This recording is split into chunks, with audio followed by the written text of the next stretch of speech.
is like how seasons predict or tell us what's coming next. So between the winter season, moving on to the spring season, in between that, it's so wonderful. Everybody's ready to walk in, ready to gardens and stuff like that. So that everybody's so excited to put in the work so they can see the harvest thereafter. But yeah, we go to church and it's raining and it's snowing at the same time. I could look into all the people that were in the church. That did not move them. They know the season is changing. We're getting into spring. We're getting ready to see some flowers and stuff like that. And then while in church, scripture came in. That's in the book of Philippians chapter 2, verses 2, which says, "Then make my joy complete by being like-minded, having the same love, being one in spirit and of one mind. Do nothing out of selfish ambition or vain conceit. Rather, in humility, value others above yourself." These scriptures and verses 2 talked about the joy, being like-minded, having the same love, being one in one spirit and one mind. So in this season, we have to be content. We have to be joyous knowing that we have the creator of the universe in control. We just don't have to lose track. We gotta remain focused and see God take us from one season to the next season, because that's growth, because that takes us to the harvest, because that moves us from our infirmities, that moves us from our things that we couldn't do. God is so wonderful that He takes care of us whether we want or not. For the matter of fact, when you see those 4 seasons come and go, sometimes you wonder why, but it's because God is taking care of us. Or today, whatever you are, to tell you that we serve a mighty God.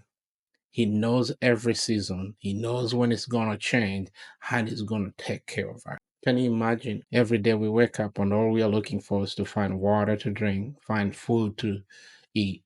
And it's always there. Yes, it may not be there at this very moment, but in a few minutes, you're going to have something to eat. You're going to have something to drink. Yes, you may wake up in the morning and like, oh my gosh, where am I going to get money to pay these bills? Yes, it may be a second, but I want to tell you that He is there watching. He's going to take care of you no matter what. So when you see this scripture, God is reminding us to be sound mind, to be content, to be in love, and forget about loving ourselves, but love our neighbors, love our friends next door, love our friends who are next to us. And then it's going to be turned around and you're going to see the fruit of doing so. So I want to encourage you to stay strong, stay encouraged, knowing that yes, this second you may feel like, I don't know what I'm going to do next, but I want to tell you, our God is so wonderful. He takes care of us. When you read all the scriptures, it tells us, yes, when you walk in the streets, go anoint the people and they shall be well. That means it's taking care of us. The book of Luke, chapter 10, verses 25, whereby we see the man, who ran into robbers and they almost killed him. And everybody was passing by him. Had he lost his courage of, staying alive, maybe he would have died. But guess what? He stayed there, watched people pass by him. And then our God was able to uplift him, take care of him, nurse him, house him. And now we talk about him. So can you be our story today? Can you be the story that we're going to talk about in the next decade?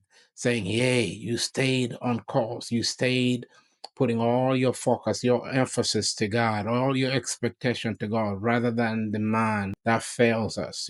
We serve a mighty God who created us. For the matter of fact, you're able to listen or watch these broadcasts. That means you are listening and you are attentive to your God.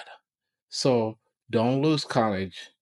Stay positive. Love your neighbor like you've never loved anybody else. So God bless you and stay positive.